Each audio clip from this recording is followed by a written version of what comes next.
Well, I bought a house. And with the 600,000. With the 600,000. Okay, so it's not gone. It's not gone. Right. It's tied up.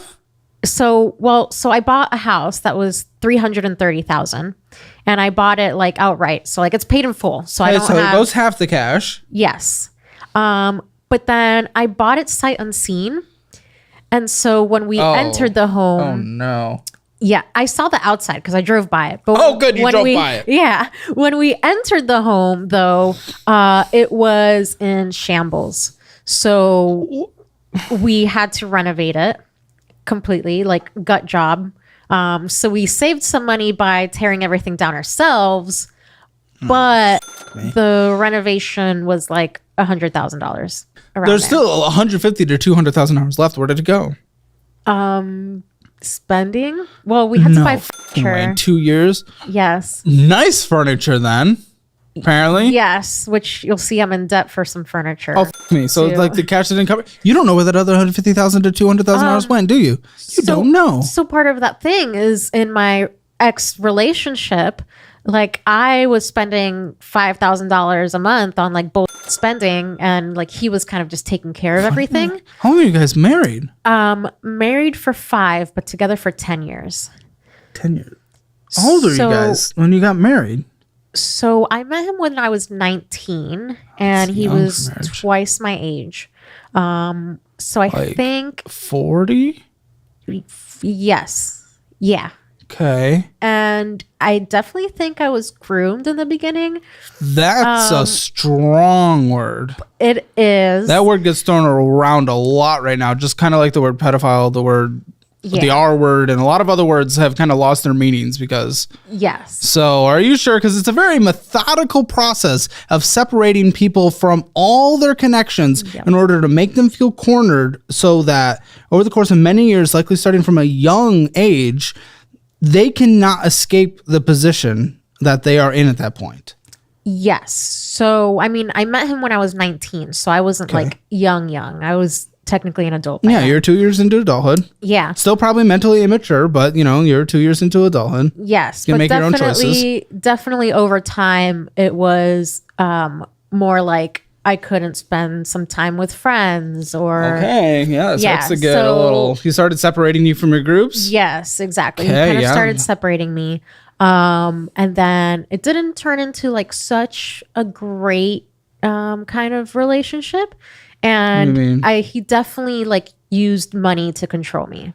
So in what ways? So he would be like, you know, I was spending my $5,000 a month and he was just paying off my credit card and I didn't have to worry about anything.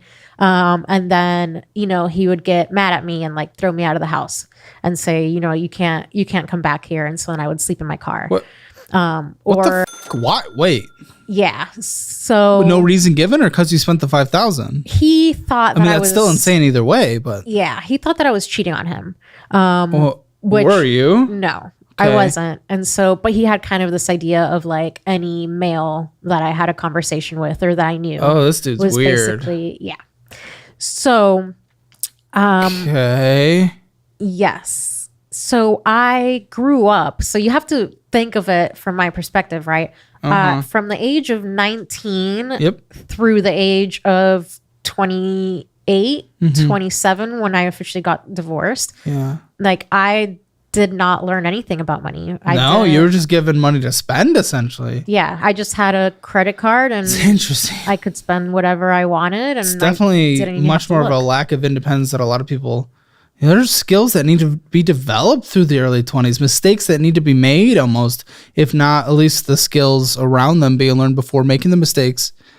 Well, yeah, you wouldn't have had the opportunity in that situation if it was really as closed off as you're making it sound like. Then you guys got divorced. Who triggered the divorce? Who called for the divorce? I did. Okay. So after so you're realizing it. Yeah. There was multiple years where I was like, I need to leave. And so at that time I started, because I was still working while I was with him. It's not like I was just. You got married again pretty damn quick. Yes. So when I left him, I knew for several years that I had to leave him. Like it wasn't a situation, but for so long I thought that like I couldn't leave because if I leave, then I have nothing kind of mentality. Yeah. But then after a scary situation, I just packed up my car and drove up to North Carolina. I was in Florida before. Yeah. And so I moved up here, and then this is where I met my now husband, who's much better than my ex. Yeah. A little less of the groomster. Yes, very much so. Okay.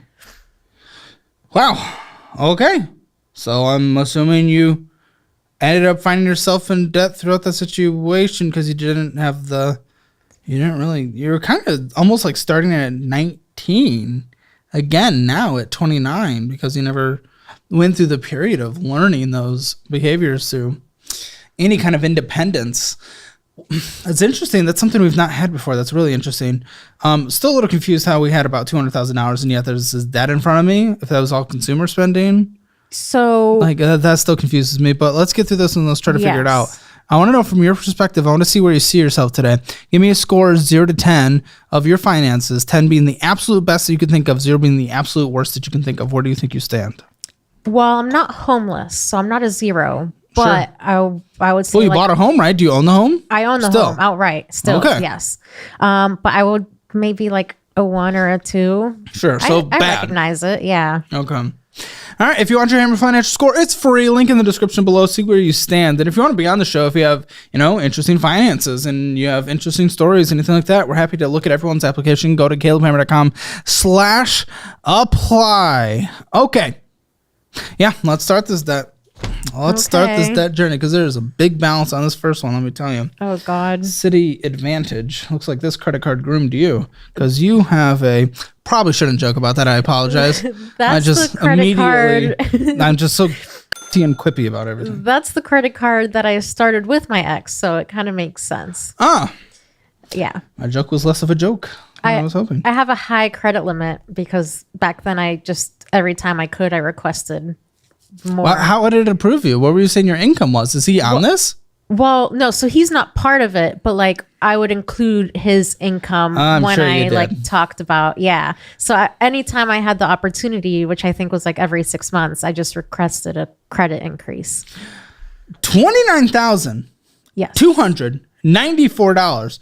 Which, by the way, and here's the thing: the credit limit is $29,500. Why are you at the credit limit? We've had time. Yeah. You're coming in here. You're saying words. You're using phrases. You have an attitude that's actually quite pleasant. And you're saying things like, you know where you are. You gave yourself a reasonable Hammer Financial Score. Why the f*** are we at the limit? What we would do typically if we have some kind of knowledge of our situation, okay, the balance might be high because you're still trying to get out of it. Maybe you're snowballing. It's not the highest debt. Okay. But no, you went and purchased $6,932.42.